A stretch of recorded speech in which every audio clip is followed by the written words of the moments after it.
Hello and good morning, everybody. It is a pleasure to be here with you. You are watching the Impact Money Show. We have an exciting show today. There's a lot going on. This is your beacon through the fog of financial, technological, and geopolitical news. I'm Bruce Porter Jr.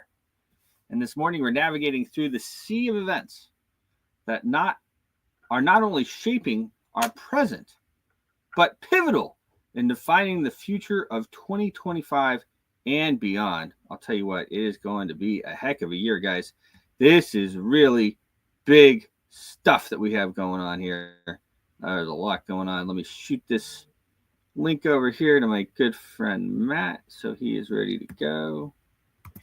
Boom. There we go. We start with the narrative of loss and resilience of Los Angeles, where wildfires have ravaged the city with intensity and scale unprecedented in its history. The fires have not only painted the sky in hues of apocalyptic orange, but have also painted a stark picture of our vulnerability in nature's fury. With homes destroyed, lives disrupted, and communities in mourning, the question isn't just about recovery, but how can we prevent such devastation in the future? Moving from fire to water, rather the storm that's brewing in the Gulf of Mexico, Hurricane Milton. This hurricane isn't just another weather event. It's a looming threat to Florida's coastline, promising to test the state's preparedness and resilience. The forecasts are grim, and the response from the emergency services will be a testament to human endeavors against the forces of nature. From natural disasters, we turn our gaze to the man-made kind in New York City, where the implementation of congestion pricing in Manhattan is a bold experiment in urban management. The policy aims to ease traffic, reduce pollution, and fund public transport, but it's also met with resistance in this. The future. Is this the future of city living, or will it be remembered as an example of policy gone awry? The debate is as heated as the city's summer days. As the winter grips much of the U.S., a massive storm sweeps through the plains of the East Coast, bringing not only just cold, but chaos. The implications stretch beyond the inconvenience of travel disruptions. They touch on the fabric of daily lives, emergency responses, capabilities, and the economy. It's a reminder that weather doesn't just affect our plans, it influences our markets and our lives. Now, let's delve into the political epicenter. The great Donald Trump's second inauguration is days away, an event wrapped in the theme of enduring democracy. In the theme of our enduring democracy, a constitutional promise. Democracy and Constitution, anyway, I'm not going to go there right now. Yet the celebrations are overshadowed by political skirmishes, from the symbolic battle over flag protocols to the controversial choice for inauguration ceremonies. The presence of tech titans like Elon Musk, Jeff Bezos, and Mark Zuckerberg at the event signals a new chapter where technology and politics are not just linked, but intertwined in many ways we've never seen before. However, the invitation of figures like Imam Husham al-Hassani has sparked a dialogue on American stance in global politics and cultural diplomacy. Everybody wants to be here. I can tell you that. Everybody wants to be here. They all want to be. Everybody wants to be here for the Trump nomination, for the Trump inauguration. This is the spot to be. Trump's cabinet nominations continue to stir political pot, with Pete Hegseth's nomination for defense secretary being particularly contentious. The hearings have been less about policy and more about character, with personal allegations taking center stage. Yet the GOP Senate majority, the political machinery seems set to advance these nominations, revealing the complex interplay of power, policy, and personal conduct in Washington. Internationally, the tapestry of conflict and diplomacy is intricate and fraught. The aftermath of a truck attack in New Orleans on New Year's Day is still being pieced together, showing the persistence, threat of violence, even in times of celebration. In the Middle East, Israel's military actions in Lebanon and Syria highlight a region where peace seems a distant dream, caught in a cycle of retaliation and strategic posturing. Now, there is talks of this peace plan going through. Gaza, it looks like, will be able to, Palestine will be able to keep their land. Trump wants peace. He told him this has got to be taken care of before I get in. And they both know it, both Israel and Palestine. In Ukraine, the war with Russia persists, each day marked by military actions that escalate the conflict, with both sides showing no signs of backing down. Putin's recent overture to meet Trump suggests a potential shift, but the road to any peace deal is long, lined with the debris of war and the weight of international diplomacy. Turning to the UK, the political landscape is equally tumultuous. The case of Tommy Robinson's imprisonment has ignited debates of freedom of speech, justice, and the handling of sensitive issues like grooming gangs. It's funny how they call them grooming gangs. Huh? Grooming gangs. It's like putting lipstick on a pig. The involvement of figures like Elon Musk in this debate underscores the global nature of today's political discourse. Meanwhile, the speculative candidacy of Andrew Tate for prime minister adds a layer of unpredictability to an already volatile political scene. Financially, we've seen movements in the market that tell a story of anticipation and reaction. Gold and silver have enjoyed a surge, inversely correlated to a weakening U.S. dollar, as investors react to prospects of Trump's economic policies. This isn't just about numbers, it's about narratives of confidence or concern in the U.S. economy. In the cryptocurrency arena, Bitcoin's recent movements combined with Trump's bullish statements fuel speculation that a U.S. strategic reserve in digital assets will be made. The altcoins market volatility, with XRP seeing a significant jump today, hints at the possibility of an alt season. The beloved, the infamous alt season, where these currencies could see exponential growth, challenging traditional financial paradigms. Historically, Bitcoin really has to crash before we see an alt season, and we have not seen that crash. But things change, things change. So who knows? In technology, AI and robotics, everything's on the rise. They're revolutionizing sectors from healthcare to security.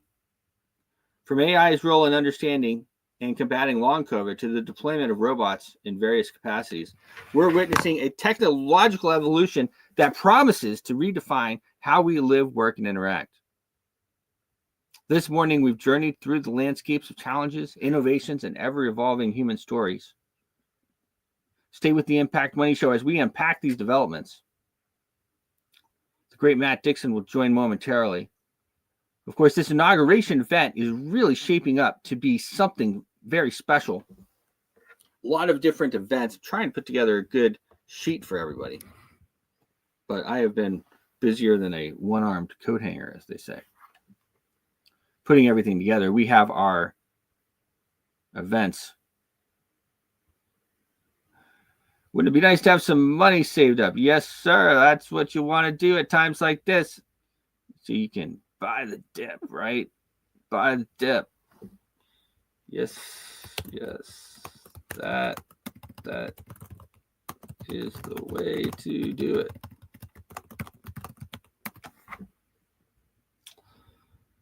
This inauguration is really, it's really proven. Of course, we have our DC inaugural events. That is on the 18th and 19th. The inaugural week goes from officially, I guess it's not the official week, but pretty much usually goes from the 17th until the 22nd. Kicks off. There's events on the 17th. We have our inaugural weeks the 18th and 19th. DC inaugural week. We start off with a crypto leadership conference on the 18th, Saturday, and we have the Bitcoin inaugural ball on the 19th. The speakers are coming in hot now. We have General Flynn, Dr. Eric Berg with Angela King, of course. Dr. Eric Berg. This guy has proven to be pretty popular. Senator Doug Mastriani, which of course he's the man. Brock Pierce, we all know, right? Bitcoin billionaire, good friend of mine, friends for a long time. Brock was at one of the first, I think, big galas that we ever threw. He came down to Versace Mansion. Of course, we've done a lot of events since then. And actually, I'll get down to President Vitt in a minute. Kyle Kemper, who this is, I guess this is Justin Trudeau's brother. Can you believe that? Of course, more and more, of course, you see yours truly right here. George Fajato, Dustin Stockton. And guys, these are going to be updated. We have a lot more that are being confirmed right now. Actually, some really big names that are being confirmed right now. I can tell you that. My good friend, President Vit Jedlicka, the president of Liberland.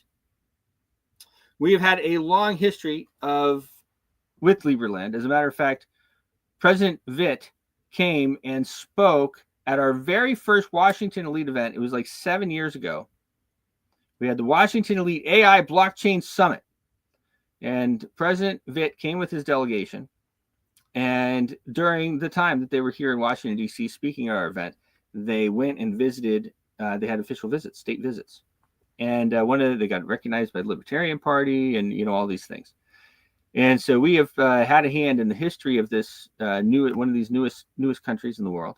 It's just on a little teeny piece of land on the Danube River in between Serbia and Croatia. They were having quite a problem with Croatia. Croatia has continued to be a bit of a issue. But now that Croatia is in the European Union, they're supposed to play nice. And so that has opened doors. So, of course, President Vit is here. I actually did receive the Medal of Honor from the country of Liberland from my good friend, President Vit, and that was at the Habsburg event that we helped put on in Vienna.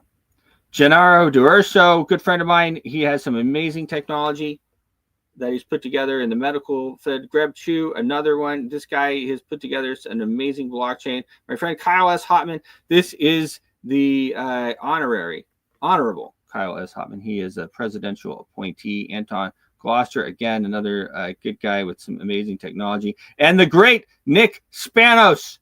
Nick Spanos, longtime friend, ally, and associate of mine. Bitcoin, one of the first Bitcoiners out there. Worked on the campaigns of Rand Paul and Ron Paul, a historical figure. Make sure to get your tickets now, dcinaugural.com. You can follow information on my X @Networks Manager. It will be an amazing, amazing time. I'll tell you that. We got the Crypto Leadership Conference and the Bitcoin Inaugural Ball. I have the great Matt Dixon here with the Market Report. How are you, Matt? Hey, good morning, Bruce. Let me just organize this. Oops. Okay. Yeah, very good. Thank you. I understand you've been extremely busy, so must be the excitement's building up, isn't it? I guess. I'll tell you what, man, we have been, we are going here. Now I can tell you, we're working with our friends. The Digital Chamber of Commerce is helping us out curate some of these panels. And man, the speakers are about to come in, and we're going to, about to be official and put them on the website. Big names. So that's going to be amazing too. Yeah. Okay. I'm just trying to, there we go. Hopefully you can see my shared screen. I see. We're looking at the DXY, the US dollar. Yeah, we had some PPI figures out yesterday. I don't know if you're watching. I know you're very busy, but basically they came out lower than expected. So that was actually a big boost to the market. We looked as though we were heading somewhat lower in the markets. Then yesterday was quite a surprise. The inflation figures came out quite a lot better than expected. The PPI figures, Producer Price Index, was lower than expected. Now today we've got all important CPI figures. What's that now? It's just a couple of hours away. Yeah, just about 2 hours away. We've got CPI. Now that is going to be a real driver, a real directional driver for the market. We need to know what's going to happen with inflation, because the interest rate expectations are what's really driving the markets at the moment.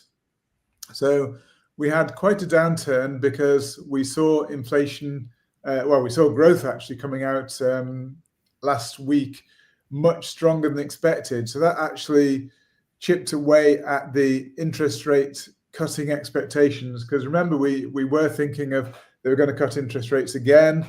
Then we got a bit of rhetoric on the last interest rate meeting saying that maybe they're going to pause in January. And then we got some really strong economic data out, which basically said that the pressure is actually potentially towards raising interest rates. So it said there's definitely going to be a pause in January at best. And then we got weak PPI yesterday, which tells us maybe they will cut rates again. So it's really in flux at the moment. Wow. And this is important. It's really, well, I say it's important. It puts the markets in a state of confusion. They don't quite know where they're going at the moment. But this 2 hours away, this CPI will be really, really important. I mean, we look at DXY I've got here, which is, of course, dollar index.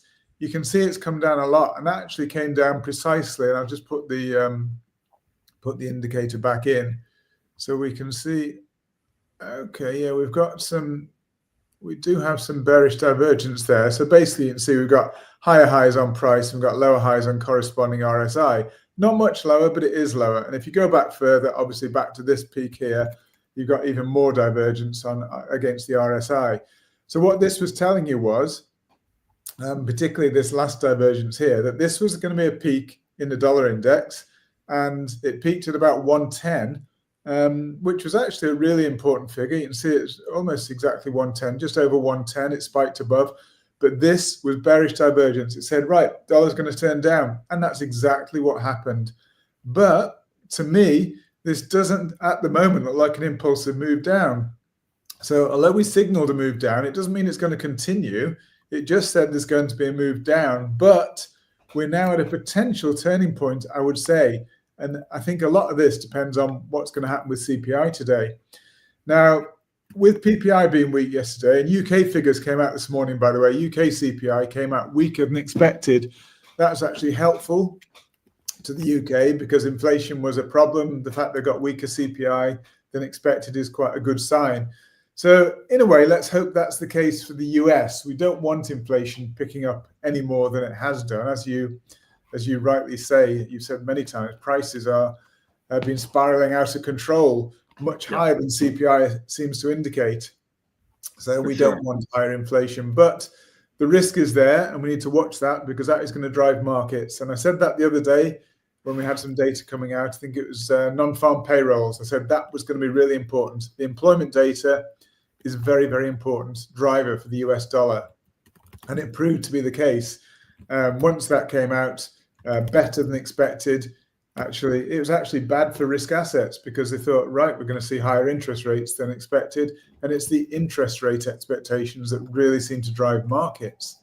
So, as I say, potentially ABC down. It could continue into 5 waves, but the driver is going to be CPI. So that's the dollar index.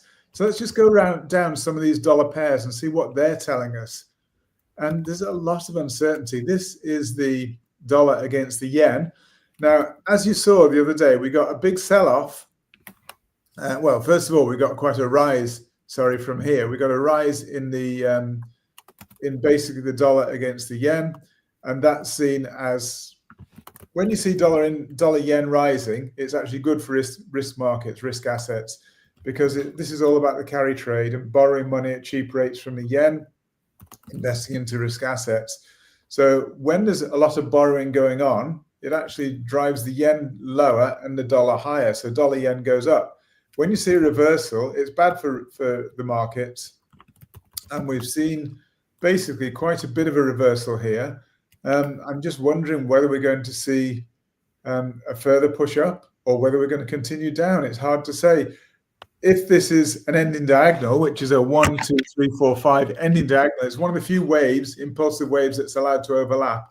If that's the case, and we see dollar yen going higher, then it could potentially be that we see another bit of a rally in the markets. But if this is an ending diagonal, we're likely to see a downturn in dollar yen at some point. and that will show us a reversal in the market. So I'm just saying there's risk there. So I'm often saying this, we have to trade according to risk reward. What do we expect is going to happen? And we can't tell, nobody can tell for certain where the markets are going, but you need to set your risk reward accordingly. At the moment, it looks as though dollar yen might head higher. If that's the case, we could get a rally in risk asset markets. But if we break through this support line here, we can see it's supported, only mild support. But if we break through it and it heads down, then that's going to be negative for the market. So I'm saying we're virtually on a crossroads. So it's actually a good area for risk reward. It means that you can take a trade and put a stop loss for minimal downside and potentially big profit to be taken. The pound has taken the pound is often correlated with risk assets. It took a big dive down and we saw risk assets falling, but recently it's pushed up a little bit. But again, I can't conclude from this little movement up here whether that's impulsive or not. It certainly doesn't look particularly impulsive at the moment. So again, we've got another question mark hanging over. Where's it going? Hard to say. Let's move on to the SPX, so the S&P 500. Now, it looks like a completed correction for me. Long term, this is the all-time high here for the S&P 500. This looks like a typical correction, looks like a WXY correction. The W is made up of ABC, so we actually had a small A wave here, a B wave triangle here, which is itself made up of A, B, C, D, E, B wave triangle, then a C wave down to give us the W. Then we have A, B, C up for the X. Then we have A, B, C down for Y. So it actually looks like a completed WXY correction. That's really neat and tidy. And if that's the case, it's potentially the end of this correction. So we could be getting some good CPI figures out, which are going to boost the market and give us another nice rally in the markets. That is actually very much on the cards, but we need to watch that CPI. But as I said from the previous one, the risk reward is pretty attractive. Right down here, the risk reward is also pretty attractive. So we can take trades. We need stop losses that we may get stopped out. We may make a loss, but there's a potential for this market now to rise to new all-time highs. And this will be back on the back of a lot of potential optimism. Trump is about to come into power. He's about to implement a lot of executive orders, maybe positive for crypto. We may even be seeing in the dying days of the Biden administration, we may be seeing a peace deal with Gaza. So there's a lot of potentials which can move markets in a positive way. So when I say risk isn't always a bad thing. There's a risk for the markets to move to the upside. That is the predominant risk at the moment. So when you're looking at risk reward, the risk is for upside, and potentially there's also a smaller risk of downside. So basically, I would say there's a reasonable chance that markets are going to take this positively. But again, we need to watch, I would say these CPI figures are the most important thing just coming out. Looking at Bitcoin, this one has been really, really, again, it leaves me, shall I say, in confusion at the moment. We had an ending diagonal taking us to all-time highs here, what I've got labeled as wave 3 at 108,000 up here. And then we had, again, a WXY correction, which, like the S&P 500, looked as though it was potentially complete. So we had a W wave, which is made up itself, we can see here, of a small A, B, C. That's a W wave. Then we had an A, B, C, X wave. And then to finish it, we have to have an A, B, C, Y wave. Now, the confusion is the A wave could have been to here, where I've got support labeled. And then we could potentially have had an expanded flat B wave to here, and we could still have C wave down to come. But alternatively, we could move this B wave to here, it could be complete, and this C wave could have completed here. So we could already have the ABC to here, which is the Y wave complete. That would tell us that the WXY correction is now complete, and we can push to all-time highs again here for Bitcoin almost straight away. So this is why there is no certainty. It could be that, as I say, it could be as I got it labeled here, or we could move the B wave to here, and we could have the C wave still to come on the downside. And I think what will determine this probably short term is going to be CPI figures. If CPI comes out lower than expected, that's going to be a boost for the markets, and we can probably see Bitcoin rallying. But if CPI comes out stronger than expected, that's going to be a bit of a knock for the markets, because it would mean they're going to definitely raise interest rates, or shall I say not definitely raise them, but definitely keep them higher for longer. It would mean they won't be able to drop the interest rates. And so potentially that would be bad for the market. So there's two clear scenarios there, and we need to wait for the data. We need to be, as the Fed says, we need to be data dependent, but we can be ready for our trade depending, I think, on what the CPI news comes out at. At the moment, and I'll just flip over to Solana, which is another one showing a great deal of uncertainty right now. So I've been watching Solana very, very closely. So from the top, this is the local all-time high, equaled the previous all-time high some time ago of around 265, somewhere around there. We've had a move down, which again is a W wave. It's made up, I think, of an ABC making a W wave here. And then we have an ABC making an X wave. Now, this is really nice because the B wave is a triangle. Triangles are made up, as you can see here, of A, B, C, D, E. Then following a triangle, you get a terminal thrust from the triangle. But what's good about this is a triangle can only form in positions of a wave 4 or a wave B. So basically we've got an A, it actually makes up the wave B here, triangle wave B, and then a C wave up to make to make up the larger X wave here. So we've got a very clean and nice W wave down, ABCW. We've got a very clean X wave higher, but then the problem comes, we've got a very clean, I think, 5 waves down here. I believe we've got a clean 5 waves to here, or it could be to here. Hard to say. If it's 5 waves to here, and then we've got, so that's an A wave, then a B wave up and a C wave down, that could complete the whole correction for Solana. So what it has to be, just to clarify once again, if you have WXY, the W wave needs to be made up of an ABC. The X wave needs to be made up of an ABC. Now they are perfectly, but the Y wave also has to be made up of an ABC. So the Y wave, it could either be complete as an ABC here, and it could already be complete and we'd be ready to push to the upside, or this could just be the A wave down here, this could be the B wave up here, and we still have C wave down to come. So at some point, they're both corrective moves. So the long-term picture is still clear in my mind that we're going to head to new all-time highs on Solana. But short-term, the picture is very clouded. It's very, very unclear short-term on where we're headed with Solana. And as you've seen, that's the same with all of the assets at the moment. And I suppose it's indicative of the uncertainty around this interest rate decision, which is going to be driven by the CPI, which is now out in less than 2 hours' time. So 2 hours should provide clarity to this. So I'm just saying that is the data point we need to watch, the CPI. If CPI comes out strong, it means this Solana is going to continue to push down. If CPI comes out weak, then we're going to see Solana push to the upside. So that, I believe, is going to be the deciding factor for us and determine where we're going on all of the risk assets, really. Whether you're looking at the stock markets, S&P, Dow, NASDAQ, FTSE, whatever it might be, or the cryptocurrencies, the big driver is going to be this CPI.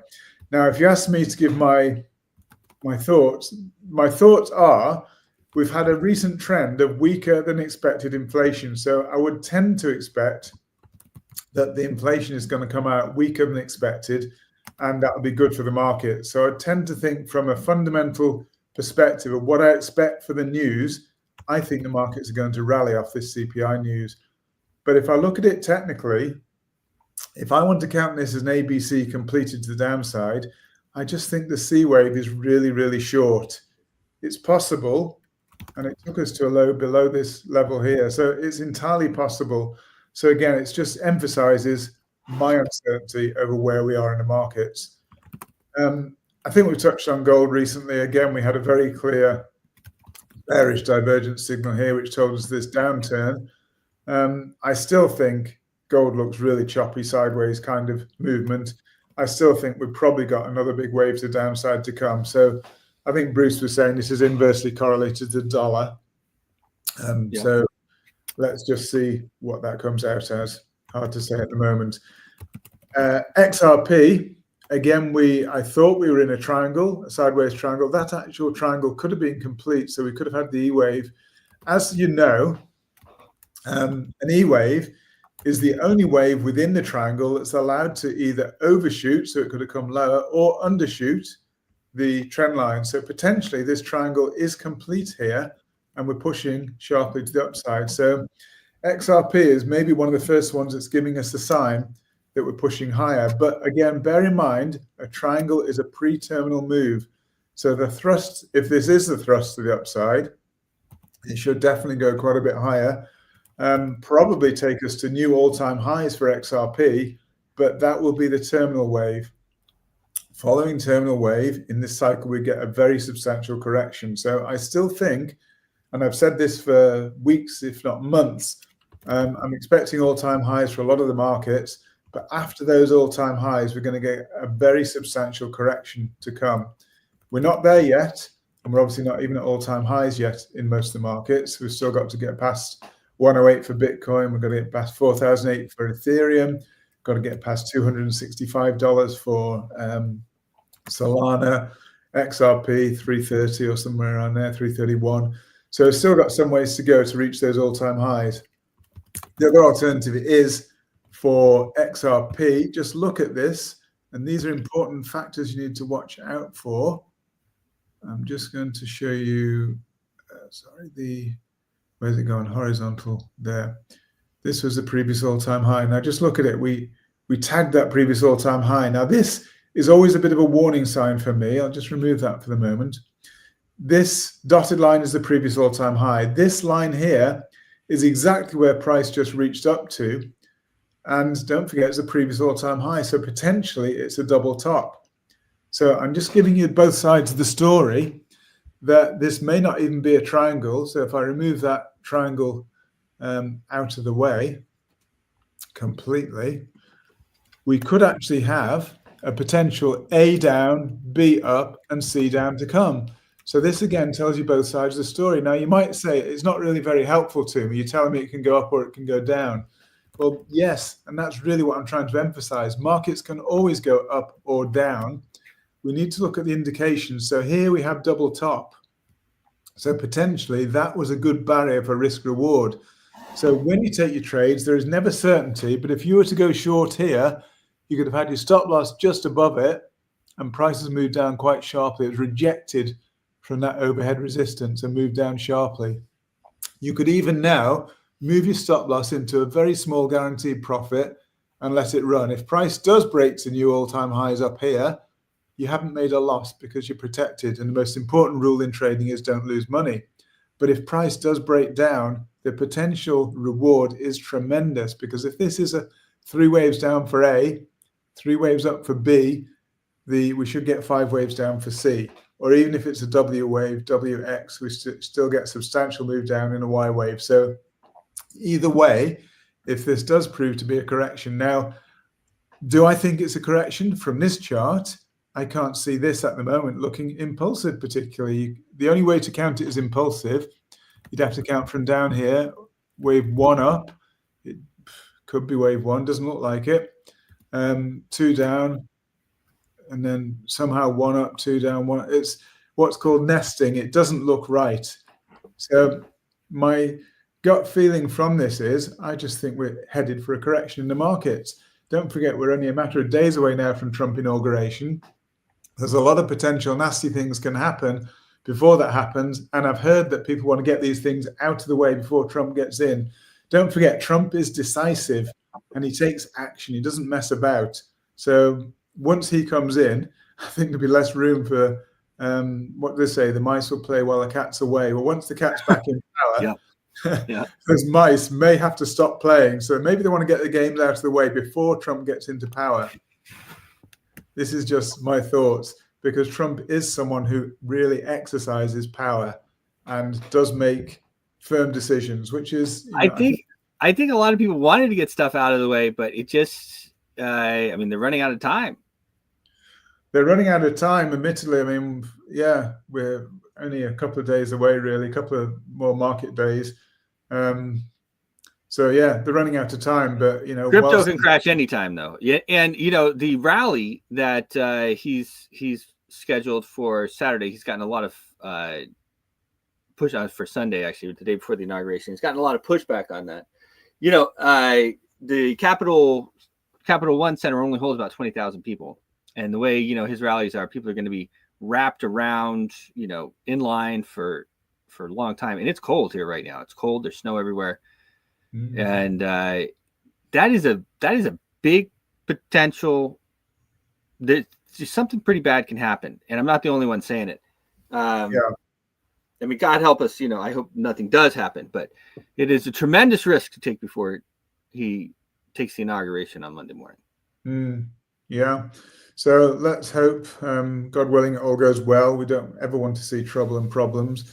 No. But as we both said, there is potential risk, even with just a couple of days to go. There's potential risk for these markets. But I think the short-term driver is going to be this CPI this afternoon.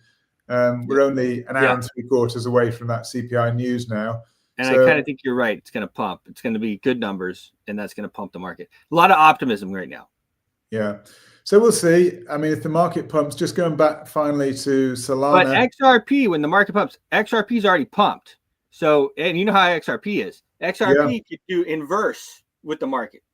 They know it's going to pump. XRP are the central bankers. They know it's going to pump. They pump now. They get you to buy in now. Then the rest of the market pumps, and they sell on you. I mean, this is that would be classic XRP.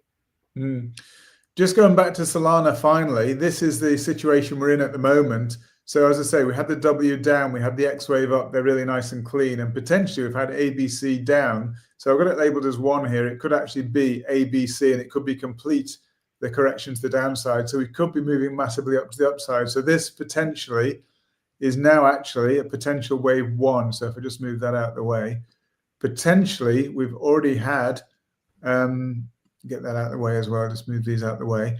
We've already had a potential wave 1 higher to here. But it's funny how markets work. If it had gone above here, we'd have basically known that I think we're already heading to the upside, but it's left us in uncertainty, in uncertain terms, really, because potentially this is a wave 1 down, this is 2 up and 3, 4, 5 down to come to finish the C wave down. It's just left us, the market can go both ways from here. The fact it didn't break this line here was really important. It left both options open. That is the way markets tend to work. It just shows you there's a lot of control going on behind the scenes in these markets. There's good reason it didn't break this, because it left the market uncertain. It left participants and traders uncertain. It means that a lot of people are positioned, they're going to lose their trade because clarity wasn't supplied. If we had overnight gone above this line, we would have already known this is likely a wave 1. We're going to get a wave 2 correction, and we're going to push higher. But because it didn't, it could still potentially be an A, a B, and C down to come. So it's left total uncertainty, both sides of the market to play for, and that's the way markets tend to work. So again, some people say, I only rely on TA. Some people would say, I only rely on fundamentals. Well, if you're relying on one or the other, you're not getting the full picture. You need to actually look at both. And right now, we've got the TA is telling you it could go both ways effectively. And we need to await the fundamental news, which is CPI driver coming out in just over an hour now.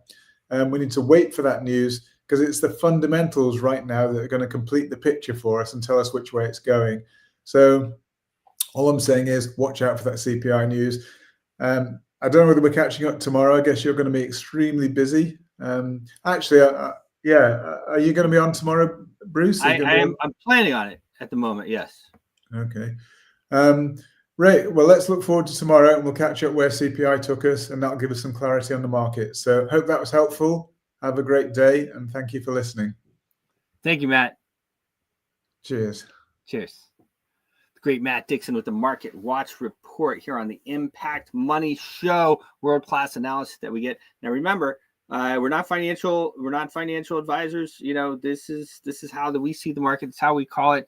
It's for educational purposes and all that good stuff. Okay, but this is how we see it, and we let you know what we see happening and what the charts tell us, and then what the geopolitical situation tells us. And like I said, Trump brings so much optimism. He brings so much optimism.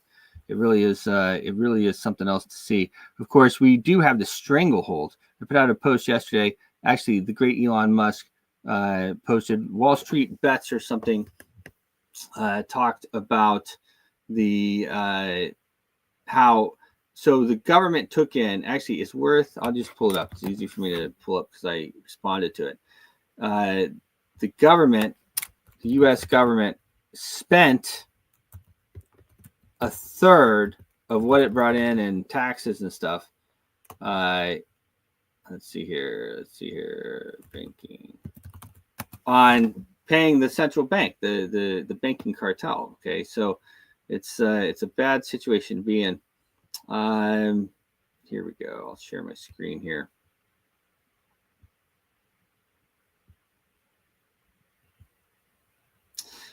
So basically, they're collecting money from you to pay the Federal Reserve on money that's not even real. That's what I said, but I'll get to that in a minute. So Wall Street Bets put this out. Trump highlighted it, but they said the most recent data for December 2024 is that the U.S. government had total revenue, taxes, fees, and tariffs of $4.4 billion. The U.S. government paid $140 billion in interest on the national debt. 31% of all government revenue was consumed by interest payments to the banking cartel, to the central bank.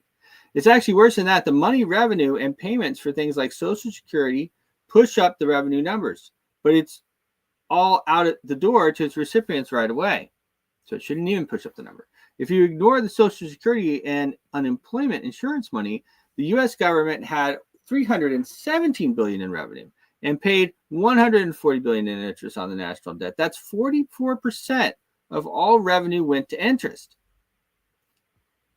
It is completely and utterly unsustainable. And I know I have good friends in the banking industry, and they're going to be speaking at my event here and everything else. And I don't have anything against you guys or anything, but this is unsustainable. And that's what I tell them. So I put it underneath here. I said the most egregious aspect of our dealings with the banking cartel, namely the Federal Reserve, is that they aren't lending us genuine currency. Instead, they're accruing interest on mere paper, which they print at will, effectively siphoning wealth from the public through inflation. This might just be the largest financial deception of the past century. Of course, I've talked about it quite a bit. Of course, there are quite a few comments on my comment on his post, but it is really something. I hope, of course, that we do something to end the Fed. We have to do it. I don't know if this time around Trump is really going to be the guy. Matt in the private chat just said he stepped away, but he couldn't get away. He said it cannot be sustainable. It's a Ponzi scheme. And that's absolutely correct. It is a scam. It's a Ponzi scheme. It's not sustainable. You can't print your way out of what we have. $36 trillion in debt. 44%. I mean, just think about that. 44% of the money that's collected from you in taxes and tariffs and all this stuff is going to pay this shadowy cartel that Woodrow Wilson and team gave the power to print money back in 1913. It's crazy. And it's unsustainable. We can't print our way out of it. Something has changed. So we'll see. And that's why you see, I think, big movements with a strategic Bitcoin reserve and this types of things. And I know a lot of you guys that watch the show, a lot of our, I've been a Trump supporter for a long time now. And I know a lot of Trump supporters don't like crypto and they don't want their money tracked and stuff like that, but it's not all trackable. And there are ways to use it where it isn't. Okay. It's tricky sometimes, and some of the currencies make it easier, but cash, there's always going to be cash. But when you're using the cash printed up by this shadowy cartel that currently is running the world, then I mean, first of all, well, just think about it. I mean, basically half of everything that you make is going to these people. I mean, it's crazy. I mean, does that make sense to everybody? Even the taxes that you pay, the taxes aren't going to the government. The taxes are going to these guys. They're going to the Federal Reserve. And then when the government wants to pay for something, they tell the Federal Reserve that they want this money, and the Federal Reserve tells the Treasury to print it. And that's the way it works. The taxes are basically just the burn mechanism. It's just the burn mechanism. It's to make sure that you don't have the money so that you can't spend it. So I haven't gone off on this in a bit, right before the inauguration, and I have everybody speaking at DC inaugural week. Probably not the best time, but I'm a known figure. Everybody knows how I feel about this. I have talked about it a number of times, and it's true. You're right, Bruce, says my friend Johnny. Never thought about it that way. It's funny because in the early days of the show, of course, I talked about it a lot. And actually, in the early days of my career, I talked about it a lot. And I told everyone that the U.S. dollar was going to crash, and this and that and the other and everything else. As the years went on, and Bitcoin, of course, kept going up and everything else, and the dollar continued to slide. But I realized that there's a lot of tools in the shed to keep the dollar up. The dollar doesn't have to crash, but we do need to take control back of the dollar. And why are we paying interest on nothing? We're paying interest on inflation, basically. So the central bank's printing the money. They're going to take the wealth or the value back in inflation, and then we're paying interest on our own money that we're giving to the central bank to give to the government, so that the government can pay for all kinds of stuff. Another $770 to the wildfire victims. So $770 to the wildfire victims in California, and $700 or whatever to the victims in North Carolina. And meanwhile, the Congress is sending hundreds of millions and billions of dollars to foreign countries around the world. It's unbelievable. And the reason that they're able to do that is because of the control that the shadowy cartel, the banking cartel, has over the US dollar. Their unlimited ability to print it. Because if they had to come to your door and knock on your door and say, hey, Bruce, we need another $4,000 to send over to the Ukraine, we would say no. Matt Dixon on the private chat again. The only way to pay interest is to print more dollars to pay the interest. That's exactly right, Matt. That's the only way. So that's the other trick of it, right? Is we can never pay off the national debt. You can't pay it off because the only way to pay it off is to print more money, which is in turn saddled with more debt. It's impossible. It's impossible. And of course, China is a big part of this equation. Can't afford to upset them.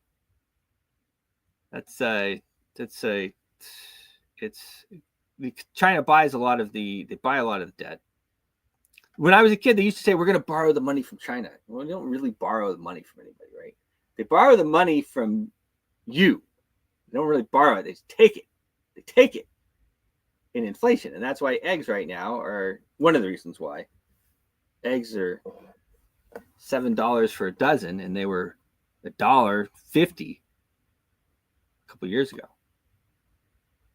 I mean, it's crazy. I see especially the migrants and stuff around buying, you see them buying the eggs, and everybody just does it, but you can just see them grimacing. China buys U.S. treasuries, which support the U.S. money printing. That's the way that works. Matt, again, feeding me my lines here. It's great. Thank you, Matt. Oh man. Well, I'll tell you what, the District of Columbia is covered in snow. It's freezing. And that's another thing I wanted to say about this Trump rally. And I mean, I'd love a Trump rally as much as the next guy. So if you're not familiar with DC, so this line to get into the Trump rally, and it's going to be wrapped around blocks and blocks, and then everybody's not going to get in because only the Capital One Arena only fits 20,000 people. So anyway, make your decisions accordingly. And of course, Chinatown is fun thing. If you don't want to go into that mayhem, of course you can join us at the Bitcoin inaugural gala at the MGM. We'll be nice and warm, safe, great food, great entertainment. That's at the MGM. So you go to DC Inaugural, DCinaugural.com. Boom, right there, DCinaugural.com, and you can get your tickets there. You can also contact me on X or something, send me a direct message. But DCinaugural.com. Super excited about the names that we're going to release here in the next day or two. A lot of crypto people, finance people. So far, I am still actually pretty happy with who we have on there. I must say, it's been nice to have the support. Now, a lot of the politicians and stuff, they can't get on the website because, they're being considered for cabinet positions and stuff like that. But those nomination processes, a lot of them will be done by Saturday and Sunday. So they'll be able to join us. So we'll see who that is. But again, just to look over those speakers, super excited about it. It's going to be a lot of fun. The discussion is going to be real. You have this year, of course, you have Davos going on. And then you have the inauguration. I think the inauguration is taking center stage as this all happens. Of course, they're doing their Davos thing. But every 4 years, we have the inauguration. And of course, when it's someone like Trump, which is such a change agent in the world, it's gonna be pretty interesting. Great way to kick off the year with the MAGA Maha Crypto Leadership Conference, the Bitcoin inaugural ball. Years ago, we were throwing events with the RNC and the DNC. That was a lot of fun. But of course, that was not in my home turf. Now we're in my home turf, which is pretty nice. Pretty nice to be on your home turf to throw your events. All right, that is it for me this morning. I'm going to play a word from our partners at 2Bit, and then we are out of here. Hey, Randy, I got another home run for us, man. This 2Bit exchange is absolutely amazing. Hey, Bruce, what's up, man? Yeah, why don't you tell me about that 2Bit exchange? Yeah, that's right. And we're going to be able to list our coins that we want that we support, and they're going to be on this amazing derivatives platform. It's absolutely awesome. Derivatives? I love derivatives. I can't wait to be on the trade copy program. So what I want you to do is set up an account and then send me your UID, and let's set you up with a trade copy system, and you just let it run. Copy our trades. That's it. Easy peasy. So you want me to open an account, send you my user ID, and you hook me up with the trade copy system. I can't wait. Sounds spectacular. Hey, Matt. Hey, listen, I met with the guys at 2Bit Exchange while I was in Dubai, and this platform really looks amazing. Yeah, hi Bruce. Yeah, thank you again for that heads up. I mean, I've looked into this 2Bit platform. It does appear to have everything we're looking for. Yeah, that's right. 2Bit, TOOBIT. They have great liquidity. They have futures platform. There's a lot of functionality that I think you're going to like on there. And they really want to work with us. They want to work with the Impact Money Show. And as you and I both know, if they have a good product and they want to work with us, well, hey, that's half the battle. I mean, basically, I love that copy trade facility. I love the features on the platform. It's basically very simple to use. Our viewers only need to set it up to copy our trades, and they just do all the trades that we do. Makes it really easy for people to participate. I think they're going to love it. I'm pretty excited about it. And yeah, it's definitely going to benefit people. I mean, obviously with all the years of experience that we can pack into it and people can basically benefit from that, yeah, I definitely think it's a goer. Hey David, yeah man, I'm excited about it too. I mean, when you think of the ways that we can help our viewers earn money and be able to participate in the monetary revolution, this 2-bit platform just opens up all kinds of doors that they don't have right now. Hey Bruce, I'm checking out this platform. It's revolutionary. That's absolutely correct. And the futures platform is amazing. Great liquidity. And the copy trader program, people are going to be able to make the trades exactly when we make them and make the money that we make. It's a win-win for everybody. Open for US customers, and you can deposit money with a credit or debit card. Doesn't get better than this. Beautiful. And what do you think we should use as a referral code? I think we should use Impact Money. That's the one. Impact Money.